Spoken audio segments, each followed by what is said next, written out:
and then I do from the title first, and that's how I keep So that's focus on everything else. Yeah, tailor-made. yeah, a lot of writers do that. I do that because I can better focus on what it is that I want to say. From the title, it's kind of tailor-made in that sense. But some writers do it all kinds of ways. So, and also, you told me that you're gonna do a book. Yeah, Tell us about that. That's been my wildest dream. I want to do a book so badly. I have about 5 or 6 boxes of stuff that I've saved over the years, and I'm going to pick. Isn't that something? And I'm going to pick my very best. Several books, right there. Several books, if possible. But first, like get that first one out, and then the second one follows behind. Well, you've got some poems you're going to show us today, right? Yes. This old stuff, new stuff, or? Well, some were written in 1984. Some are quite current. The Mob Don't Play I wrote in 1989. That's my most current. But I have, like I said before, I have stuff that I've written since 1984 and 1983. I see. Now, this clip that we're going to look at, this reflects your views on what? On drugs and life in general. Life in general? Let's look at it, okay? All right. Okay.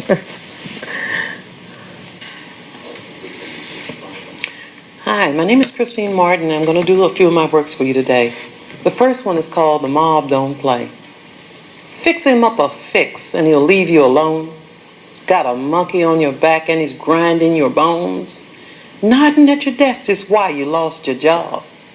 Living in the street, you know your life is hard. If it don't let up, gonna go insane. Hey, pass me the needle, let me bang some cane. If you're hungry enough, gonna get you a job. Got you on the corner selling drugs for the mob. Dipping in the kitty, money and drugs. Some for the mob, some under the rug. Someone should have warned you that the mob don't play. Just go to the morgue where the bodies lay. Gonna steady feed your habit or you're gonna be sick. Got a monkey on your back and he can sure enough flick. Eating up your interest, steady scratching your brains. Even jump off a building if they offered you cane. Gonna straighten up your act, gonna get you a job, but you're still taking money that belongs to the mob. They found you in the alley, still dripping with blood. Shot full of holes, then thrown in the mud. Drugs and the money still clutched in your hands. A warning for the others, don't mess with the man. Stealing from the mob, you'll be digging your grave. Someone should have warned you about how to behave. Another sad funeral, and today you're the star. Decked out in your finest, in a luxury car. Someone should have warned you you'd be alive today. Don't mess with the money, 'cause the mob don't play. Second poem is called Dead from an Overdose. Your hands are clammy, you've got the chills with cramps that make you bend. As withdrawal symptoms tax your body and tax you without end. You remember the pusher who lives uptown, the one with the great supply? And if you don't get that fix real soon, you're surely gonna die. You move real fast to fight the chill that's taking over your being. You know what door it is you want. You know without even seeing. You ring his bell and pray aloud, oh please, please be home. I've got the chills down to my feet and my insides feel like foam.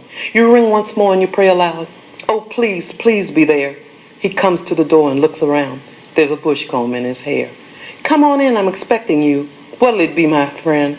You pull out a $50 bill with a groping, shaking hand.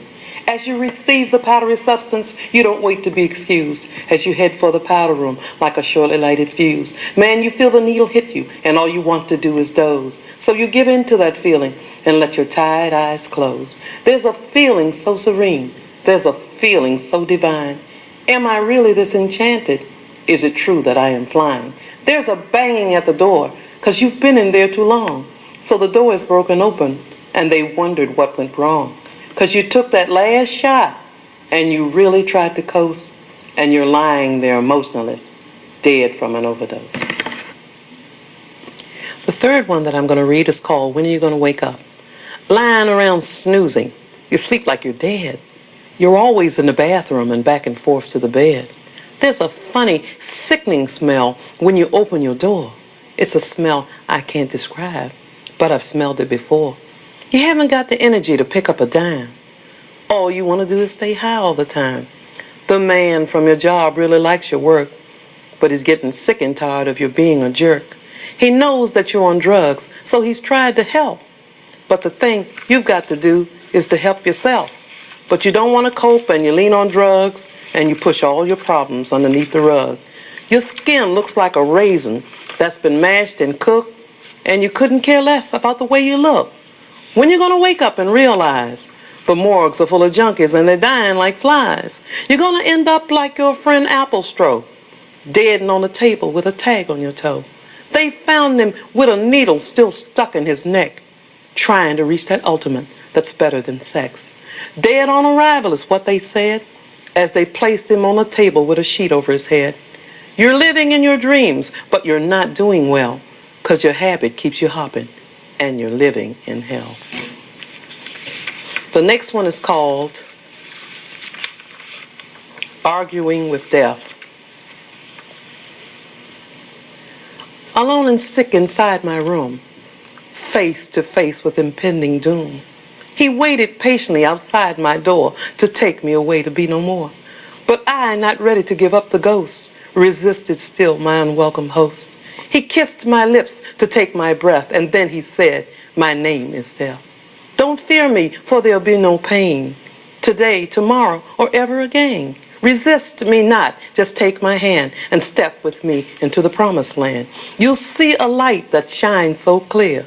Your mother will be waiting there. You'll see your father standing tall, your brother Larry, you'll see them all. Close your eyes and let peace be still. Life and death are within his will. To resist me further will only take thy breath. He gave you life, now I bring you death. There'll be no sorrow, no fear, no stress. To walk with me is to be truly blessed. Again he kissed my fevered lips, and I could find no reason to still resist.